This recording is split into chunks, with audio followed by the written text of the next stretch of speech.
varied experience over 20 years for working with startups at different capacities, whether it is at the ideation stage or POC stage, or helping them grow as an entrepreneur.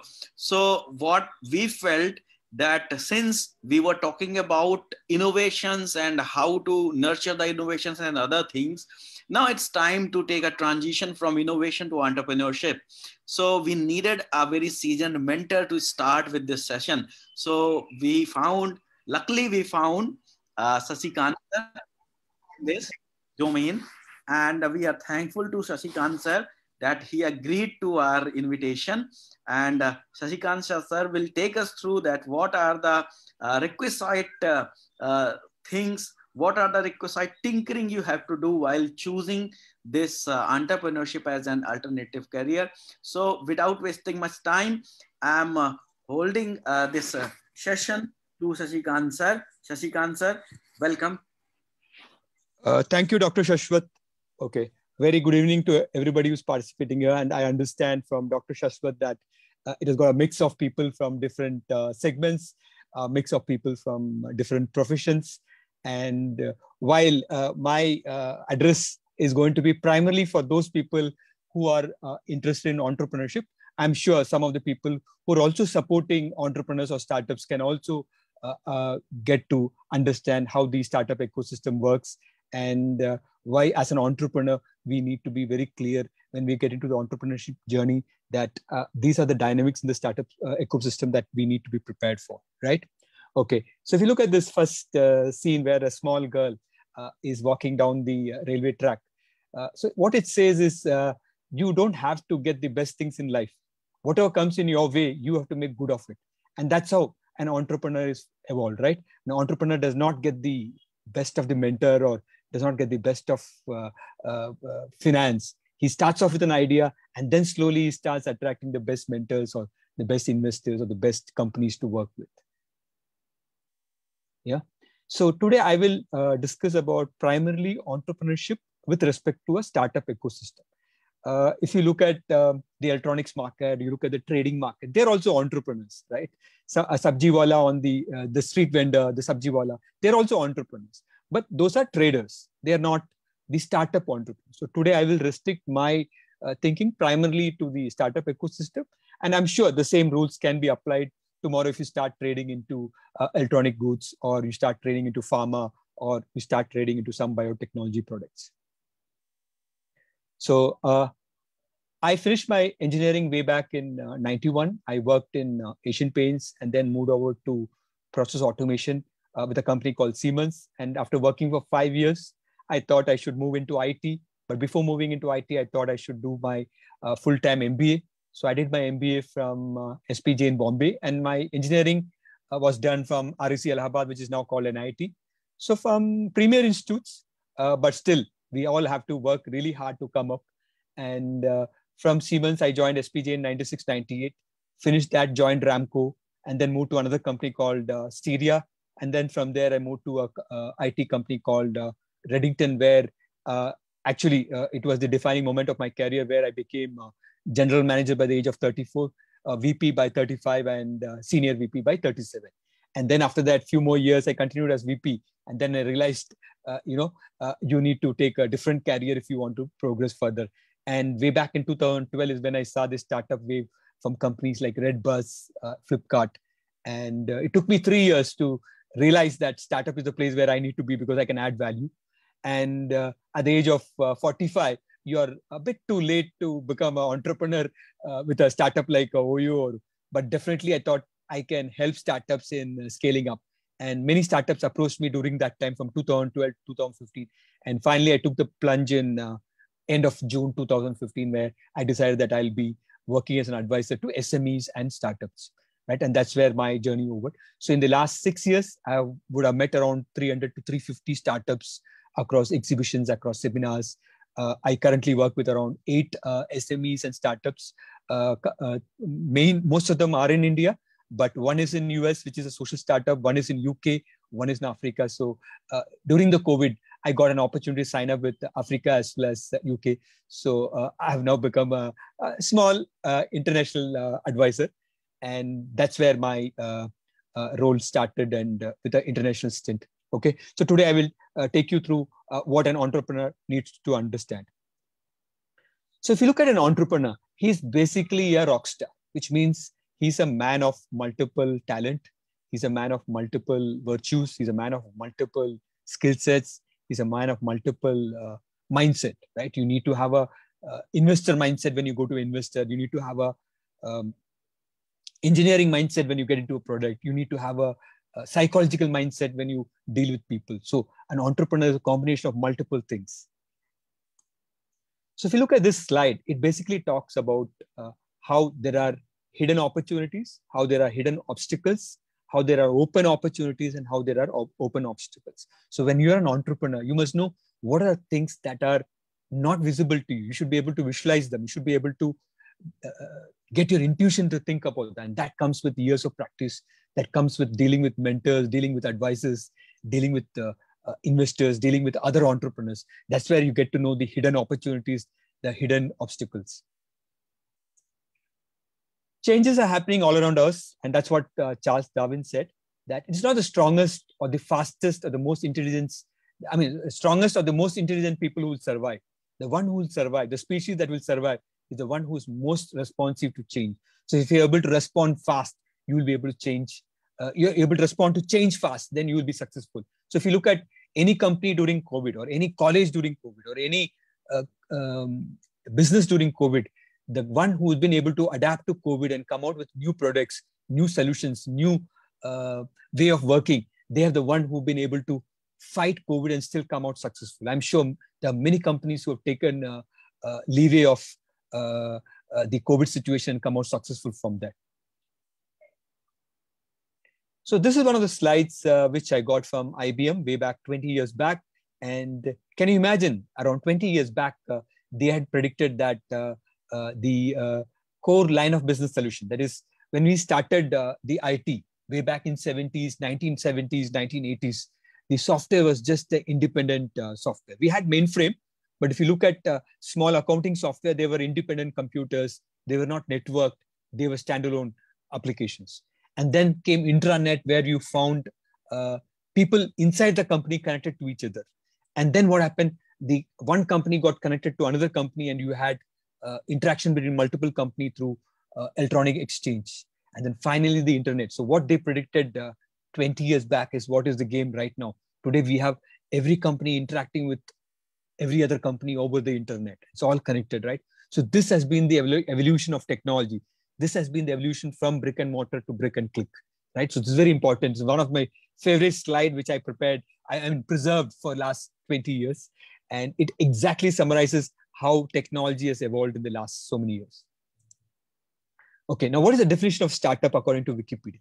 So Wikipedia says startup is a company project initiated by an entrepreneur to seek, effectively develop and validate a scalable business model. And it also says entrepreneurship refers to all new businesses, including self-employment and businesses that never intend to become registered. For example, your Palika Bazaar, your Karol Bagh, your Sarojini Devi Market, or Ritchie Street, or Lamington Road in Bombay. So these are all traders, they're all entrepreneurs. But not all entrepreneurs lead startups. Obviously, all startups are led by entrepreneurs, but all entrepreneurs do not lead startups because they are into trading, they are into conventional business, they are into a lot of other business, right? So what is a startup? So startup refers to the new businesses that intend to grow large beyond the solo founder. That means we are talking about scaling, right? Startups face high uncertainty and have high rates of failure, but a minority of them do go on to be successful and influential.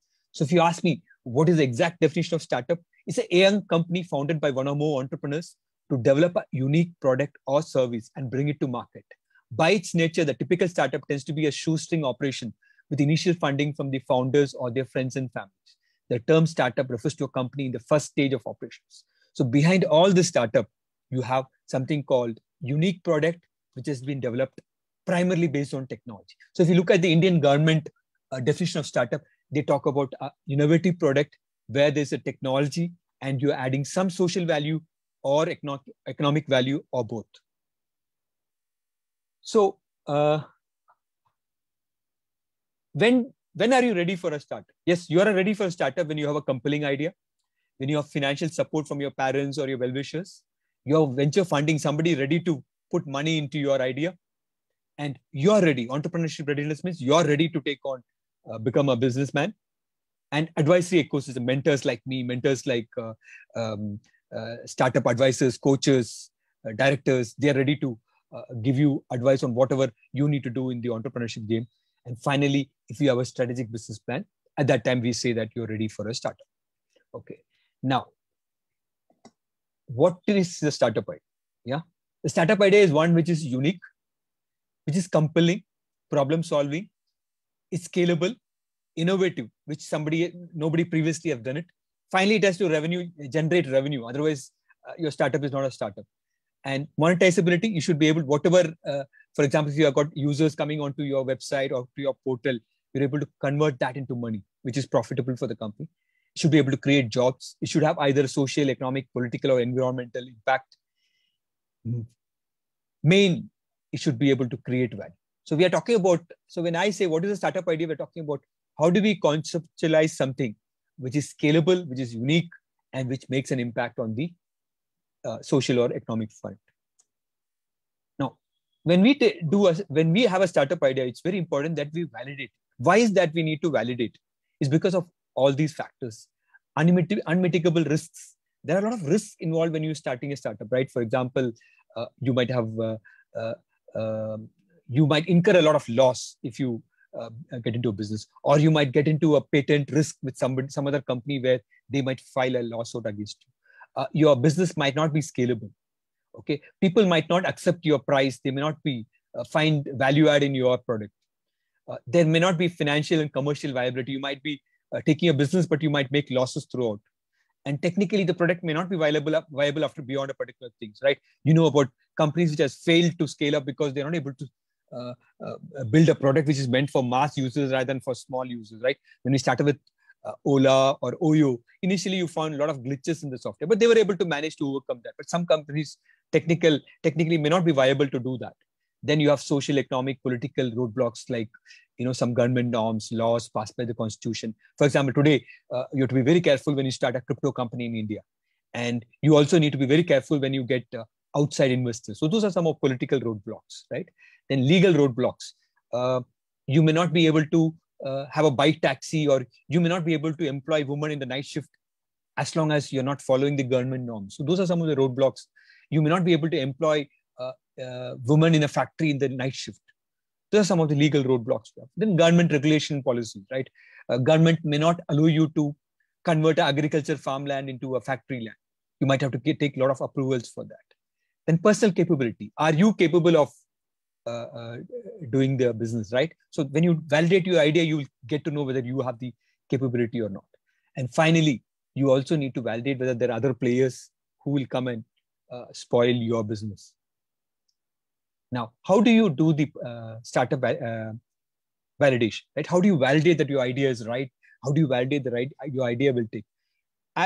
I'm sure most of the startups, out of 100 or startups, one becomes Flipkart or Oyo or Ola. Around 8 to 10, they make success probably in 5 to 8 years time, but balance 89 to 90, they fail. And why do they fail? Because they are not able to validate their idea. So how do you validate the idea? You can share the idea with your families, your relatives, your neighbors, their contacts, and ask them for the opinion about the product, ask them an opinion about the solution, ask them opinion about the service. Then you can talk to your friends, schoolmates, college mates, seniors, their contacts. And most important, you can talk to your college professors, because they have seen many startups, they've seen many engineers, many management students passing out from the college and starting their own startup. So college professors are one of the best people to validate your ideas. Then domain specialists. There are people specialized in particular domain, healthcare, like sales, marketing, finance, etc. And then there are industry specialists who are into e-commerce, who are into healthcare. So they'll be able to validate your idea. And successful and unsuccessful. Why am I saying unsuccessful? Because they will tell you how they failed, and you can borrow lessons from them and then decide whether you need to avoid those failures. And finally, the end users. You need to look at, do a research with a consumer, with a corporate. For example, typically what happens is, if you're looking at a B2C, that is business to consumer, you need to do a survey with at least 50 to 100 consumers. And if you're looking at a B2B product, let's say you are selling a software to some other large enterprise or mid-market enterprise, then you need to do at least 30 to 50 companies you have to survey, check with them what is the product requirement, and then formalize or formulate your idea plan, right? And then there are business consultants, technology advisors like me who will be able to help you validate the idea. And last but not the least, you have MIT incubation centers like this. You have many other IIT, many colleges have incubation centers. And then you also have investors. So when you pitch your idea to multiple investors, they will find fault, right? They will play the role of a devil's advocate and tell you what is wrong, where you're going wrong, why your startup will not be successful, why your idea will not be successful. So this is how you validate your startup idea. Okay. Now, what are the essentials that you need for a startup, right? I highlighted some of the points in my first setup. That's when you are ready for a startup. Now, I added some few points out here. So your idea should be validated before you begin your startup, which we already discussed, right? You need to have a co-founder. You cannot, rather, I mean, there are very few people who have done. If you look at OYO, they have a co-founder. If you look at Ola, there is a co-founder. OYO, I'm not very sure, but Ola, there is a co-founder. Zomato, there is a co-founder. Flipkart, there's a co-founder. Maybe Paytm, yeah, there's no co-founder, one single man. But you know what happens is when initially the investors fund people who do not have a co-founder. But going forward, the investors do not want to risk their money by putting into a company where there's only one co-founder or one founder, right? What happens if the founder collapses for some reason, founder gets into a medical issue, or founder is no more, then the entire business goes for a toss, right? So that is why at least you need to have a co-founder. And obviously you need to have a strategic advisory board, boss, because you need people who will be able to tell you what is going wrong. Somebody with a third eye, right? And we talk about Shiva's third eye, right? Which actually brings a lot of good and bad to the company. But typically when I talk about strategic advice, it's all for the good, right? You need to know what is outside, what are the people thinking outside the company. So a strategic advisor board will be able to tell you what is going wrong into your company, why you will not succeed if you take this particular path or that particular path. So that's very important. And you need to have a strategic business plan. When I say holy grail, that's very important, because without a plan, you will not know where you're heading for, what kind of targets you're looking at, which markets you're going up, what is the competition you're going to do. So all that comes in a strategic business plan. So that's very important. Obviously, without funding, your business cannot take off beyond a particular level. And today, if you look at the post-COVID world, it's all technology. Earlier, I used to make this presentation at MIT College or at IIT or at Roorkee University, right? So today I'm able to present this from my home on a Saturday evening, and you're all listening over the Zoom, right? And that's possible because of technology. And going forward, every startup need to embrace technology, otherwise you'll be left behind. So it's one of the most essential part of the startup. And last but not the least, you need to have partners if you want to scale up your business. You need to have alliances with other companies. You need to have a network of people who will support your business, who will be able to enable your business to take it forward. Okay, now what are the startup technologies that are in common, right?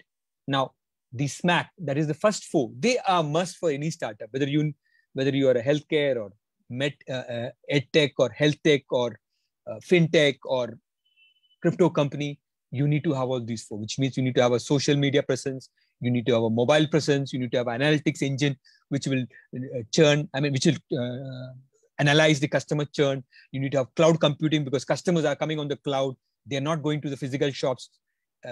Not every customer is going to a physical shop. More and more people are purchasing it on the cloud. So these four technologies are a must. And then there are some very important technologies. They're not must for your startup, but most startups are embracing these technologies, which is the basis. So you have the blockchain technology. I'm not getting into the technology. I mean, each of the subject can be a 1 hour lecture, right? So I'm not getting into those technologies. You can always go back to Google search, study it, go to YouTube, learn about these technologies. But these are the hot technologies. So you have blockchain, which has evolved because of the cryptocurrency, right? Blockchain first came into from a cryptocurrency perspective. Today, the blockchain is being used for non-cryptocurrency related activities also, right? I still remember before the COVID, I attended a seminar where somebody was using blockchain for detecting children who are on the, who have been, what do you call, abandoned children. I really don't know how they're doing it, but that's what they said. They're using a blockchain to track abandoned children. Okay. And then AI, artificial intelligence, being used in all the e-commerce vendors, is being used in your mobile applications. Obviously, data, whenever you have a lot of data, you need big data and all that, you need storage.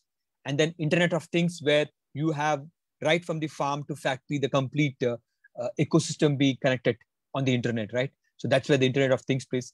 And last but not the least, cyber security, or the security, because you have people hacking into your system. So security is a very important area where most of the startups play a pivotal role. Okay.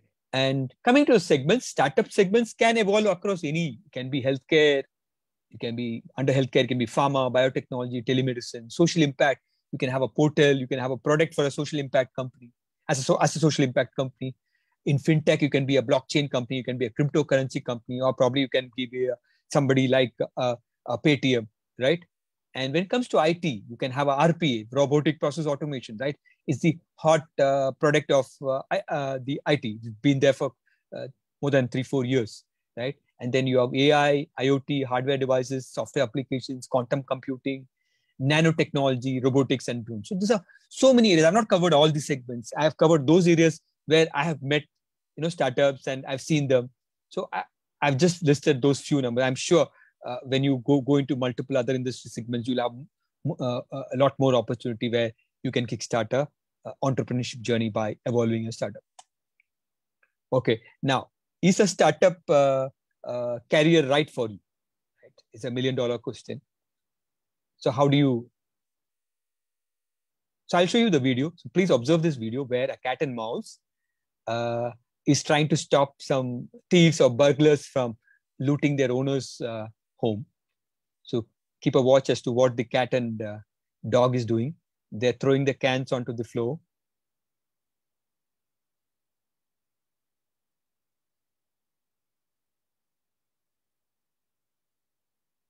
Sorry of the audio. I think there's some problem in the audio.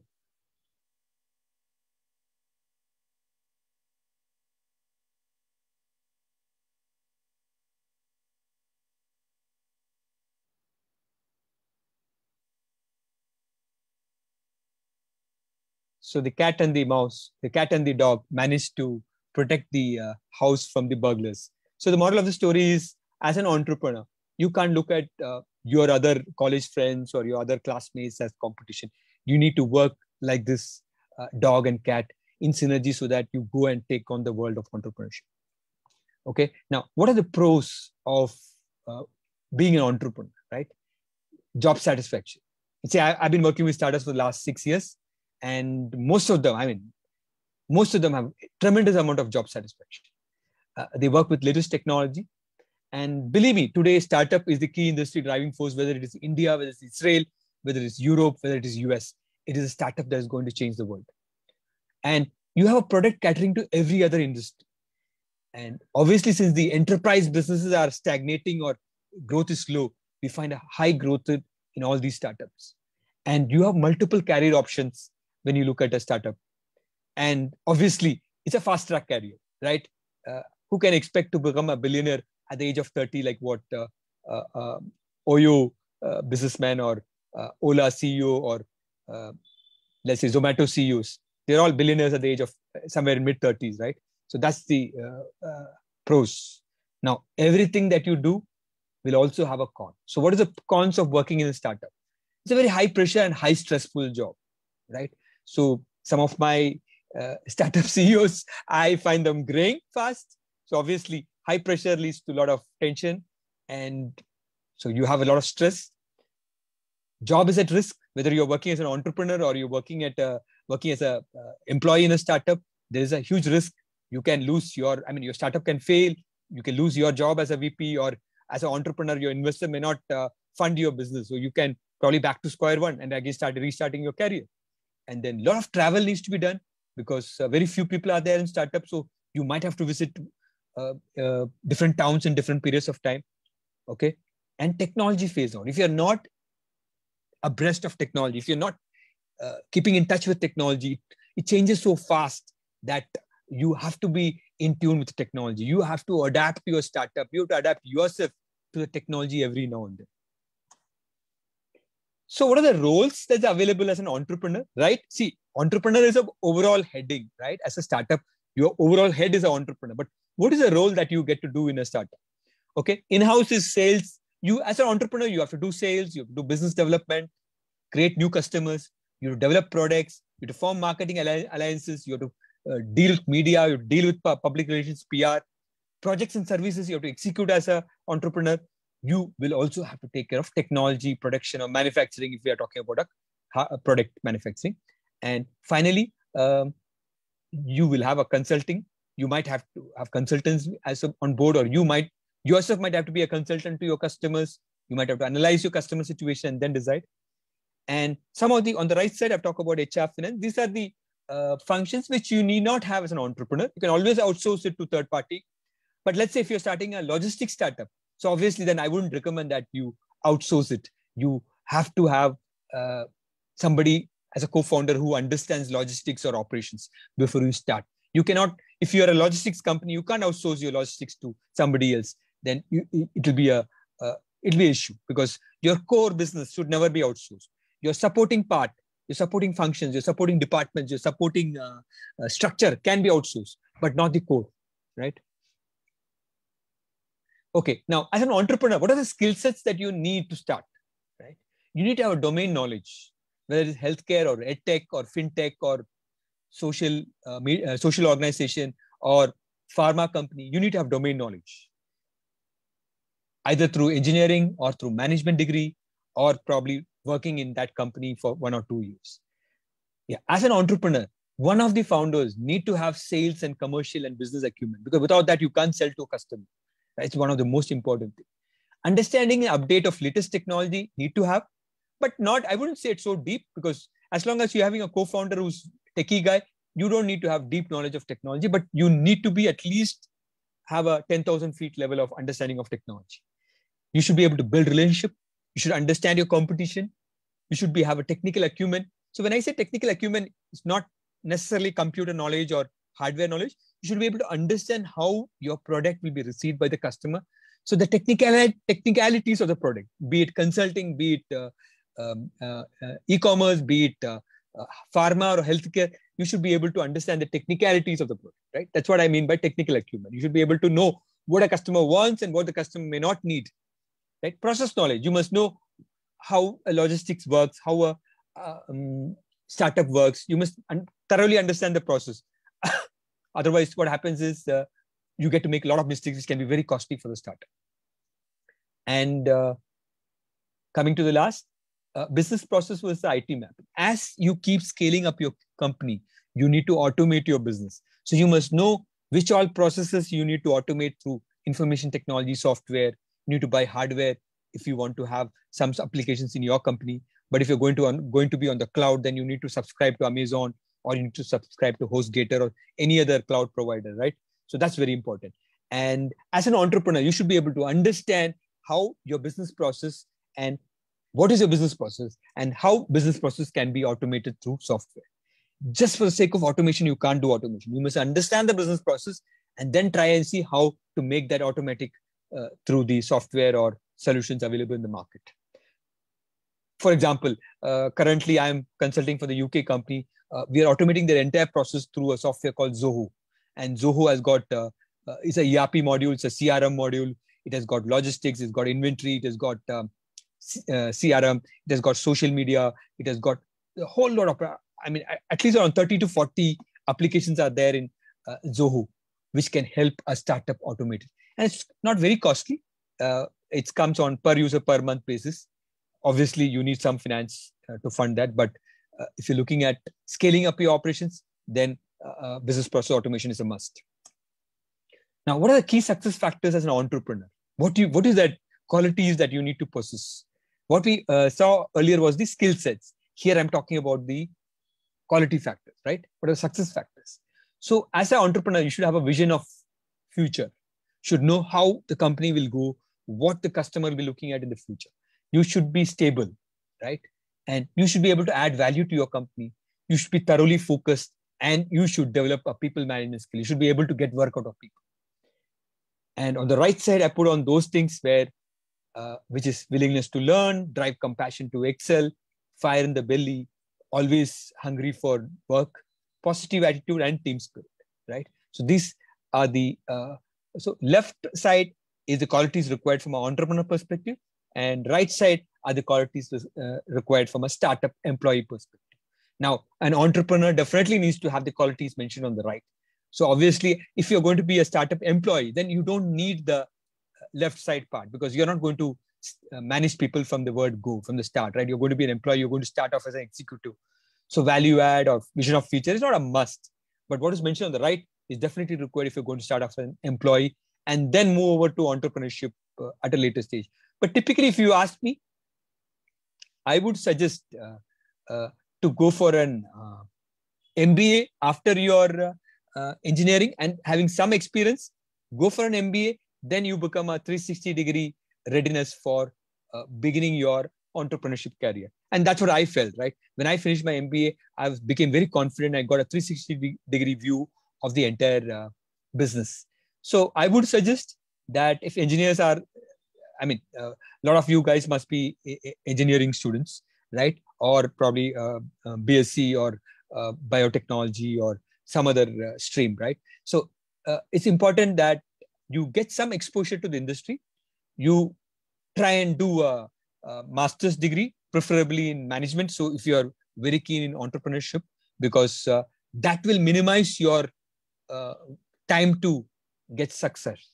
Because if you don't do management degree, then it takes slightly longer time for you to understand the different points of the business. So I'm not saying that without an MBA, you will not successful. Most of the people are there who have not done MBA. But from my experience, I feel it definitely adds value to engineering career if you can add on MBA to it also. And that with some sort of at least 2 years of work experience to know which field is better, which product is good, where do you have passion, right? Now, how do you opt for a startup career, right? How do you opt for entrepreneurship? Whether you have the interest and ambition, whether you want to grow fast, whether you have competency to become the entrepreneur, whether you have skill sets for that, and over a period of time, you need to have some experience.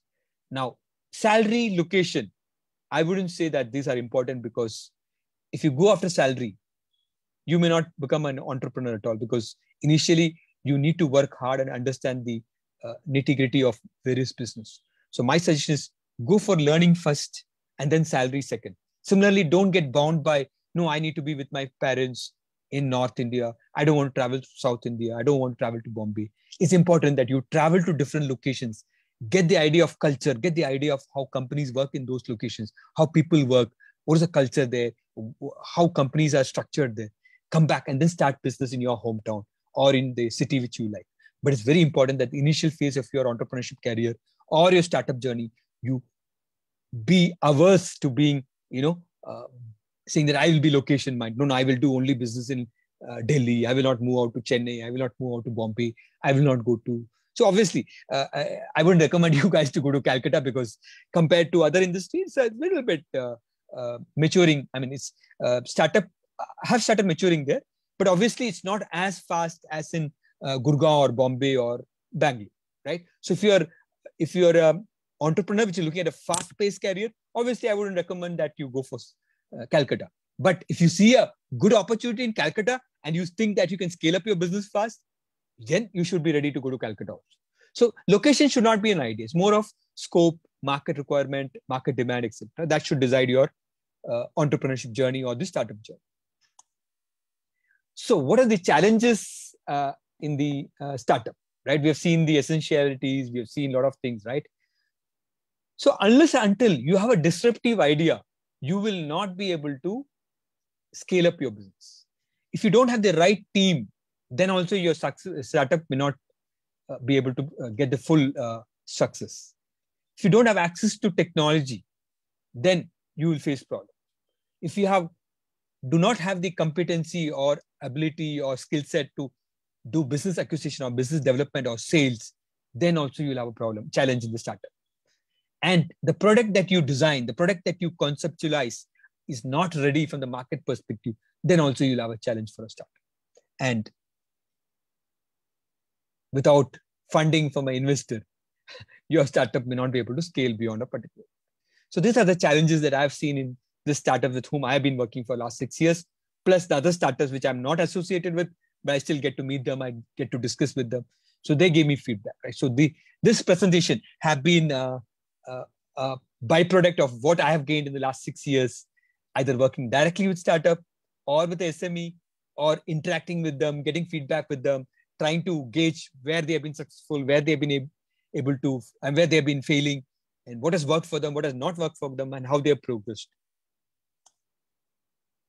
So we're going to witness a lot more small office, home office, a lot more SMBs, a lot more SMEs are going to come up in the course of this decade.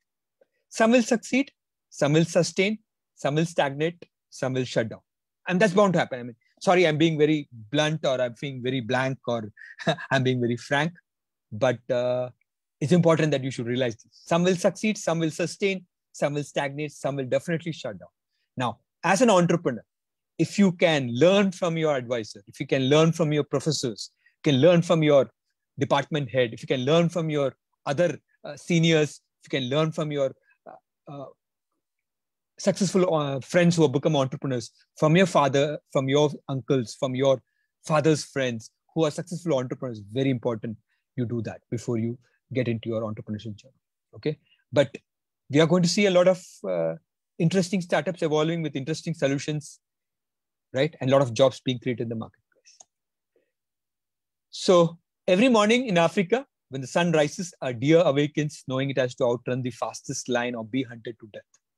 But when the sun rises, a lion awakens, knowing it has to outrun the slowest deer or be starved to death.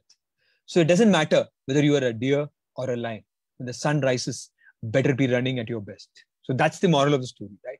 So you might be the lion or you might be the deer. You need to run fast. Only then you'll be successful in the entrepreneurship job. So when I say fast, means not at a scale where you will fail, right? But it's important that you have the first mover advantage.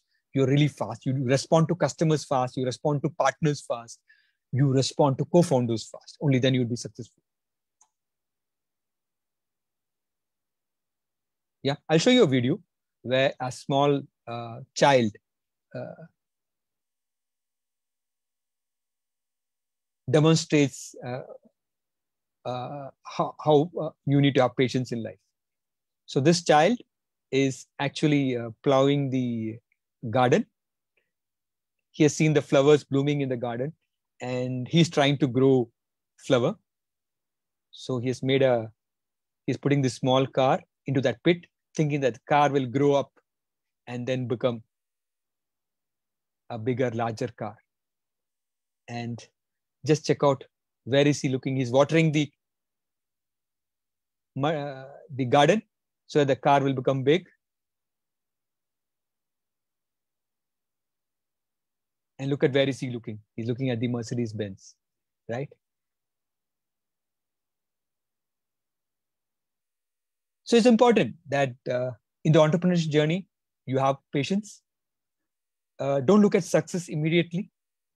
Just think back to that video of the kid where it waters that small car thinking that it will become Benz. I know it's a very silly idea. It looks a bit foolish, but remember, that kid has that patience. The kid knows that if you water your ideas, if you water your efforts, finally you will become successful in nurturing your startup. And as an entrepreneur, remember, success will not come overnight. It takes a lot of efforts, a lot of practice, and a lot of patience. So thank you very much.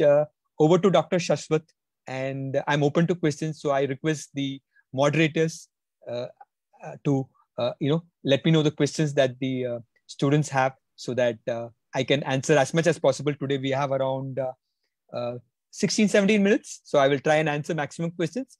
And if I'm not able to answer all the questions, please put forward in a mail to the moderators or to Dr. Shashwat, and I will try and answer whatever possible on the mail. Right. Thank you very much. Thank you so much, sir. And it was really a very, very interesting session to start with. And what are the qualities needed, and what you should possess and what the qualities you should develop within yourself to be a successful entrepreneur. So we have quite a few questions coming up, and one I'm reading out for you, sir. How can we not be envious of success of our batchmates when our lives are in a mess? Very interesting question. No, I didn't get the first part of the question. How can we envious. So invest. Invest. It's there in the chat box, sir. Okay, 1 minute. It's related to being someone envy of your success. How can we, envious of the success of our batchmates when our lives are in a mess? Very good question. Okay, now, see, I finished my engineering in 1991. So 30 years. In 30 years, I would say I have $1 million worth assets, but I don't call myself a billionaire, because if I were a billionaire, I wouldn't have the time to talk to you people, right? But can I compare myself to my engineering batchmates? Probably 1 or 2 of them have become billionaire, maybe 1 or 2, or my MBA batchmates. No, I can't. Why? Because probably I should accept that they have more capability than me. And since they have more capability, or they have put more hard work than me, luck has been favoring them. So remember one thing, luck favors the prepared mind. So if you're going to envy somebody in a good way, you will borrow some lessons from him and you will adopt in your thing. That may or may not be successful. Okay. So my suggestion is, for example, if you look at Elon Musk, if you look at Steve Jobs, you look at Mark Zuckerberg, they have some negative points. So put aside the negative points, look at the positive points and see if you can borrow some of those positive points in your life and change your life. Okay. But if you don't do that and see that your batchmates are getting better company, they're getting into Infosys, you're joining some unknown company in Noida, they're getting into Google, you're joining some unknown software company in Chennai. If you be like, if you start comparing, then there's no end to it. Your life is going to be in a negative spiral. So instead of that, what you should do, look inward into you and make yourself responsible for everything that you are today. And that's why I recommend everybody to read 2 books in life. One is The Power of Subconscious Mind by Norman Vincent. And the other book is, I will just tell you 1 minute. Yeah. The other book is How to Get from Where You Are to Where You Want to Be. The 25 Principles of Success by Jack Canfield.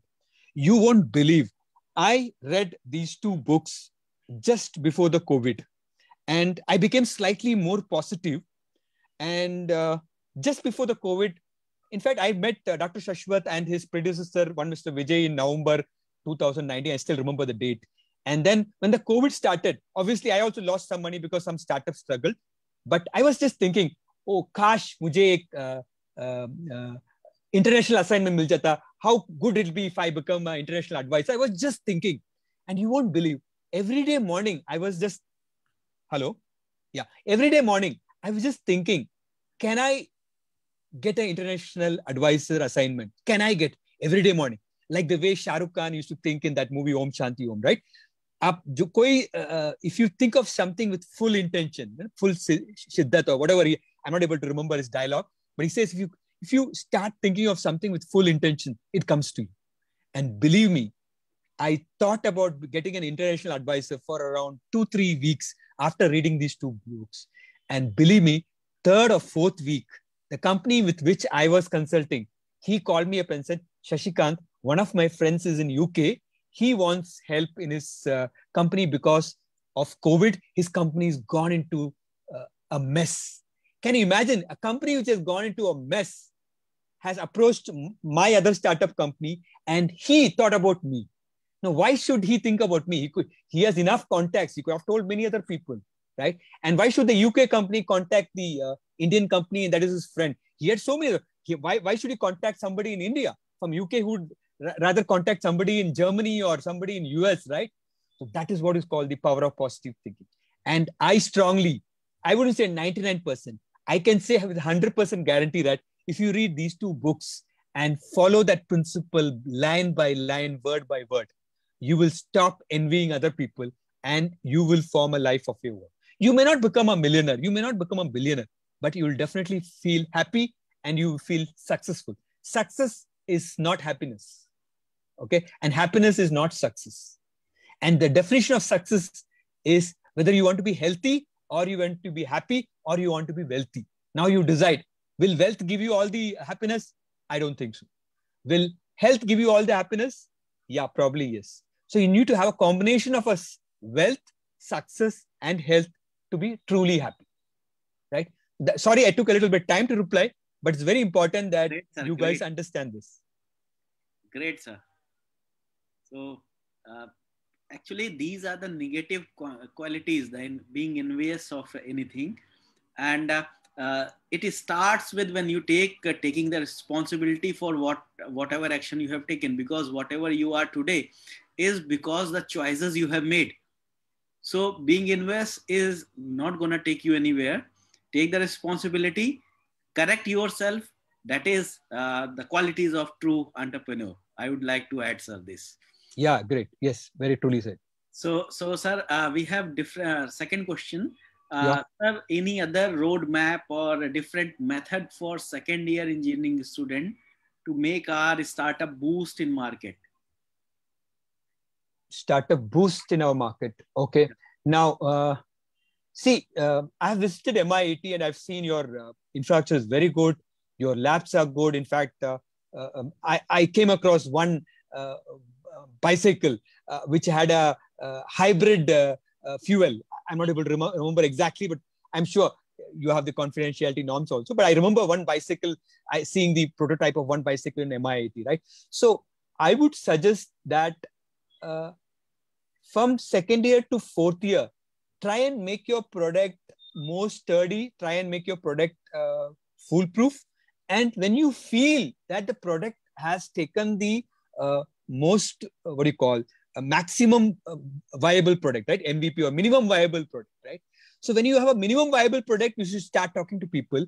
And when you feel that yes, you have done the best possible, that is when you should look at scaling up in the market. Now, scaling up in the market, there are only one way, which means you have to get funding. Without funding, you can't scale up the business, which means you need investors into the business. That investor can be either through the MSME route or through the angel investor route, or probably some of your family friends or your friends' fathers who are millionaires. Okay. One of them can fund, right? But if you really want to go into the market and scale up, there is no other way but to get an investor. And that's where probably Dr. Shashwat, MSME, government will help you to probably get access to these investors. But believe me, it's not easy. It's absolutely not easy to get an investor. You can definitely try. But what happens is once you finish the college and you have, let's say, a co-founder with you, then it becomes easier for the investors to invest in you because they know that you're going to come, you're finished your engineering and you have enough time to focus on the startup. Whereas if you are in engineering second year, unless until you come up with something like what that MIT student has come up with, that hybrid fuel or whatever, a diesel motorcycle which he has invented, right? If you come up with that idea, then probably you will get investors coming and investing in your idea, and then they will take over your product. You don't even have to worry about that. You can keep studying in your college and they will take your product and take it to the next level. Right? Right, sir. So, sir, we have next question from Mohit Chandrasaksena ji. I have a question on strategic advisory board. So, Mr. Mohit, can you please elaborate what is your question regarding strategic advisory board?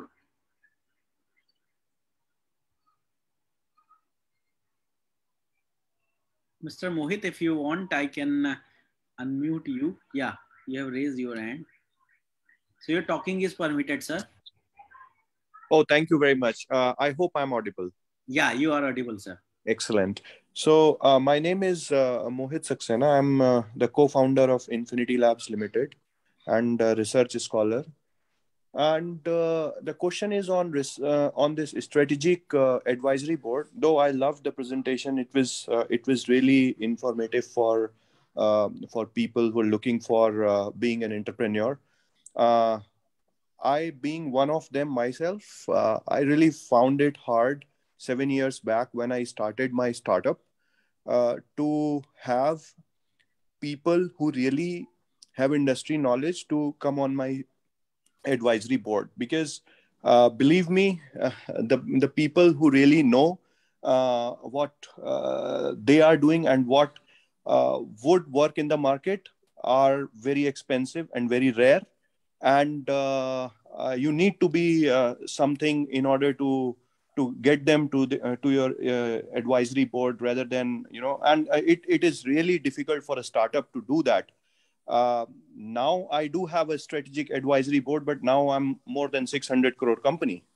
So I would want to hear more on if there are any secret sauces to get real good people with experience to get onto your strategic advisory, or to advise you whether your product is fine, whether your go-to-market strategy is fine, or whether the whole idea itself is going to take off, or it's going to crash land and vanish. So it was so want to hear more about that, please. So thank you, Mohit. Typically what happens in a strategic advisory board is you need to get on board somebody who has spent time on that particular domain. So let me take healthcare as an example. Let's say you're running a hospital, and you're the chief surgeon or the chief doctor there, and you want a strategic advisory board, right? So you need to find a mentor or advisor or a coach who has worked in the similar situation, like somebody who has consulted another hospital and scaled them up. That's one way of doing it.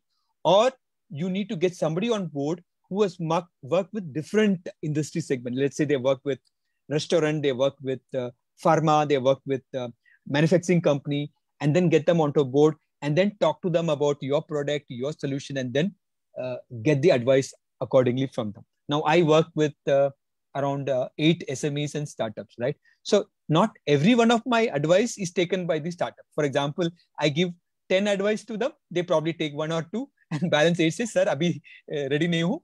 I will take it later. So I'll just give you an example.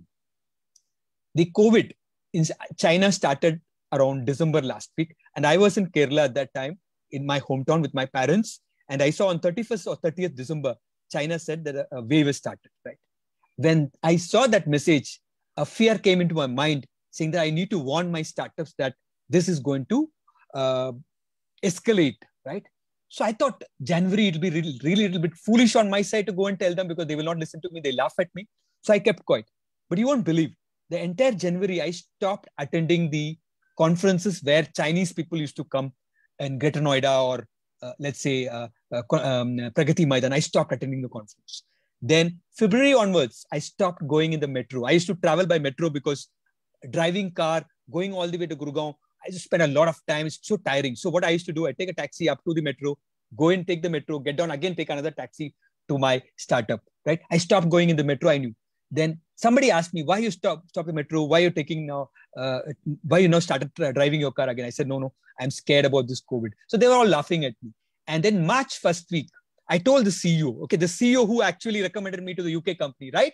I told him, boss, March 1st week, I told him, this COVID is going to hit and economy is going to go down. Well, I've seen 3 recessions in my life, and this is my 4th recession I've seen in the last 30 years. I told them, you know what they said? Shashikant, aap to booda aadmi hai. You need to be careful about COVID. You need to be worried about COVID. It'll hit you first. It will not hit we youngsters. And they laughed it off and they walked out of the room. So I kept quiet. You know, I felt sad for them. I kept quiet. I didn't say anything. And I was there till around March 24th, March 15th. And after that, I told them, boss, I'm not coming. I will talk on the phone. So they are very funny. He says, no problem. We understand your concern. You are 50 years old. So it's better that you stay at home. Otherwise, we don't want you to struggle. Believe me, 24th, government put a thing. And April, their business came crashing down. And May 1st week, the CEO of the company put a message to entire group. And that's the beauty of the CEO. He went on to the entire WhatsApp group of all the employees and said, Shashikant warned us in the March 1st week. And we did not listen to him. If we had listened to him, we would have been more prepared for the COVID than about you. And that needs guts, and that needs a visionary CEO to do. And the same person decided that the right time, I need to recommend Shashikant to somebody else. So I'm not here telling you that, boasting that advisors will make a difference for the company. But what happens when you get an advisor on board who has worked with multiple other industry or similar domain? They come with that third eye. They come with the outsider opinion. They like the fish outside the well. When you as an entrepreneur, you're inside the well, you need somebody who's outside the well who will see what is inside the well and tell you what is outside the well. Is the grass greener outside, or it is better inside the well? And that comes from advisory board. So you are anyway now grown to 600 crores. So I'm sure from 600 crore, you can scale up to 6,000 crore. You don't need any outside help. But when do you need outside help? When tomorrow you're planning to start a new company. For example, let's say you want to start a venture in digital marketing. Then you need to hire an advisor who will be able to help you in digital marketing. Or let's say tomorrow you want to start a nanotechnology project with some profits. There you need a strategic advisor if you don't have knowledge on nanotechnology. Or if you're going to start a blockchain-based project for logistics or blockchain-based project for, let's say, a pharma, there you will need an advisor. So that's what I would like to tell you. So advisor is not a must, but when you have an advisor, you tend to understand what are the nitty-gritties of the project where you can fail. Now, when I tell you 10 things, maybe all 10 things may not happen, but by virtue of the experience of the advisor, we are able to come to you and tell you, boss, these are the areas where you can or probably will fail and where it will definitely happen. And believe me, I told them, boss, this is going to hit. Please do not hire people. I told them, and very emphatically with as much vigor, they didn't listen to me. And then in April end, they realized what I had told them in March first week was true. I hope I've answered your question, Mohit. Yeah, sure. Thanks. Thanks, Mohit. And we have next question. How do we know our idea is scalable and ensure marketability? Very good. So that's where you need to validate your idea. So I remember, if you remember, I had given those points, right? Let me see quickly whether I can.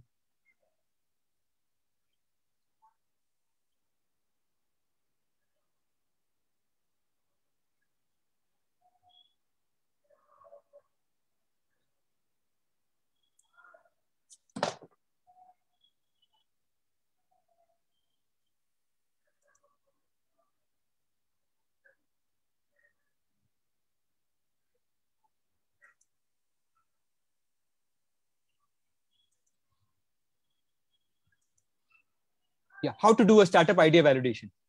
So you will have to do this part, right? This end user, consumers, and corporate sample market study. So what you do, for example, if you're a B2C startup, you will have to go and do survey among 100 consumers. And if you're a B2B startup, you have to go and do a survey among 30 to 50. So this is the, feasible degree of reliability you will get when you look at 30 to 50 B2B customers or around 100 B2C consumers. And you should do this spread over area. For example, let's say you want to launch a new biryani in Delhi NCR. So please do a survey in Greater Noida. Please do survey in Noida. Please do survey in Delhi. Please do survey in Gurgaon among around 100 consumers. And then they will tell you whether this menu or this ingredient in your biryani will make it success, where you need to have a biryani corner, what kind of restaurant you need to have, what kind of ambience you need to provide, right? So that's how you do whether a business idea will scalable or whether the business idea is marketable. And obviously, all other points, like you need to talk to your friends, you need to talk to business expert, you need to talk to advisors. So this slide actually gives you the complete way as to how to know whether your idea is feasible, whether it's scalable, and whether the market will receive your product or not. Good, sir. And I would like to add that since we are into the 4th week now, and many a times the related questions have popped up, and the consistency of answers from all the experts has been same. It's actually the customer survey forms and going through the survey and other things. It has been repeated the same thing again and again, and there is some consistency. So this is the beauty of this program on innovation and entrepreneurship. Yeah, Dr. Shashwat, I want to add one point. Yes, sir. When Sony launched their Walkman way back in 80s or 90s, I'm not able to remember exactly. I think in 80s when they launched their Walkman, they did a survey, and that survey said Walkman is going to fail. But their gut feeling said that it will succeed. And then they went ahead and launched the Walkman, and that became a very successful product in 1988. And for all those youngsters who don't know what is a Walkman, Walkman is the analog version of today's iPod. Way back in 1980, people put cassette into that Walkman and then carry it with them and listen to music for probably 1 hour with pencil batteries put into that. Right. So surveys need not work all the time, but if you do a survey, you are sure that if there are any problems in the market, you will get to know. But it's not a guarantee. I mean, you can still fail, or if the survey is a failure, still you can succeed also. Again, it depends on your gut feeling, intuition. It comes with the years of experience and what kind of marketing effort you put. Yeah, thank you, sir. Sir, we have next question is from Dr. Vineet. Is, as you have mentioned that we need to have co-founder, but it is not always easy to rely on anyone who doesn't belong to your family, and family members may not possess complementary skills. In such a scenario, how can we have certain grain of clarity about how successful a partnership is going to be? Okay. So if you don't have a co-founder, it'll be very difficult for the investor to come and invest. So probably your uncle or your father's friend or your neighborhood uncle who has got a full hope on you, he might come and run your business. And if he thinks that even if you're not there tomorrow, he can take over the business. So those kind of people will come.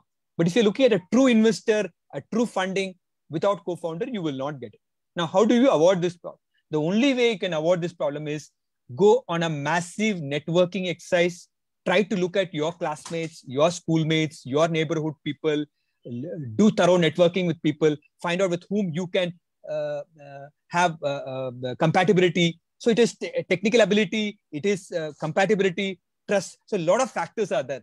So that is where you need to take experience from other entrepreneurs, get them interviewed by, for example, let's say if Dr. Shashwat wants to hire a mentor, you know what he will do? He will take my opinion, and then probably he'll take another mentor's opinion, get all three of us to talk to the new mentor, and then decide which is best. So when you get multiple people to interview or interact or socialize with somebody, you will get to know the true colors of that person. And that's how you hire a co-founder. So if you're going to hire a co-founder, my suggestion is have party with them, go on a date with them, go to a movie with them, treat them for lunch, treat them for coffee, have maximum meetings, try to socialize.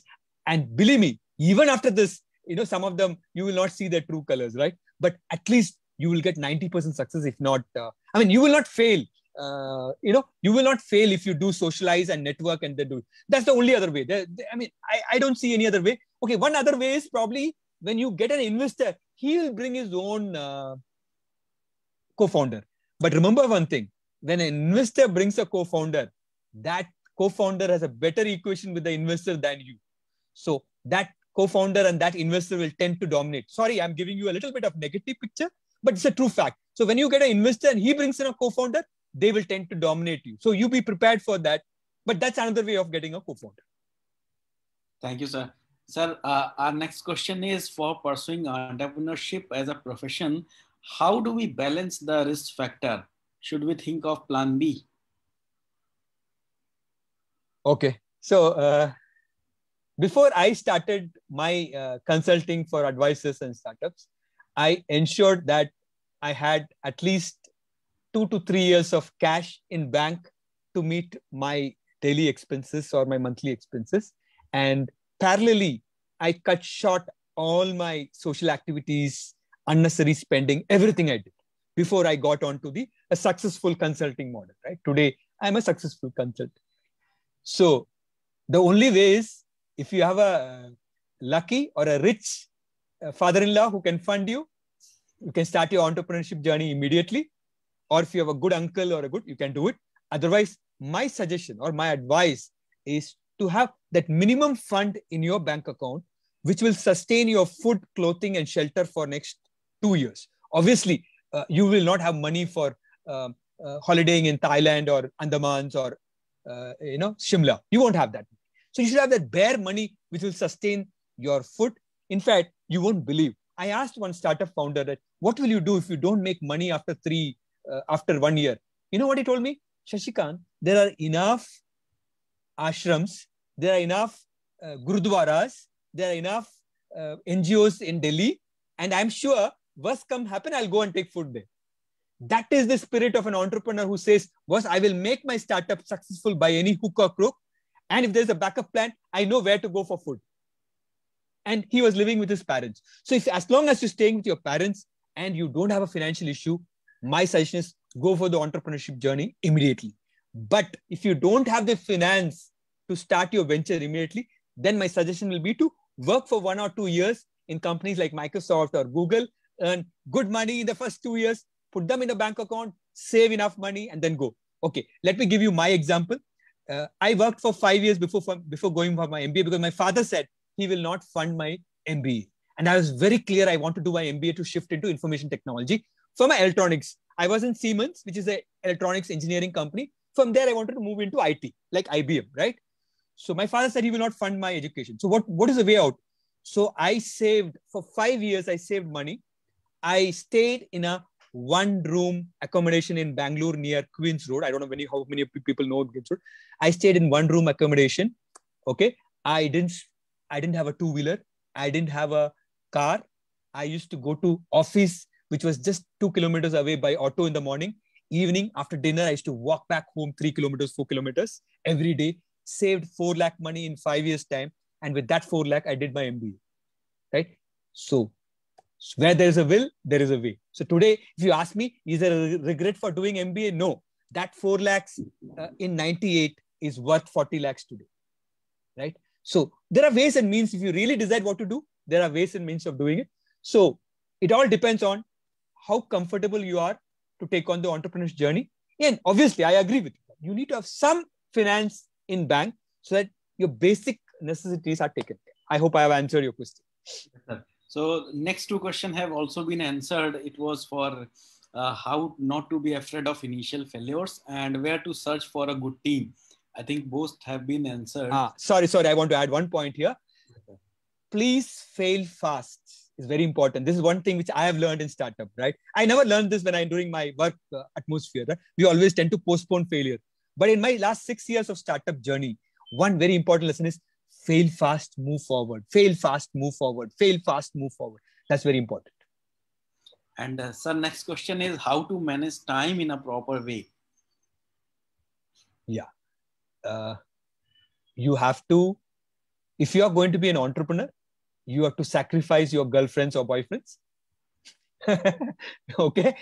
You have to sacrifice your Netflix and Prime, and you have to sacrifice your eating out, playing with your friends, joining with your friends. All that you have to sacrifice.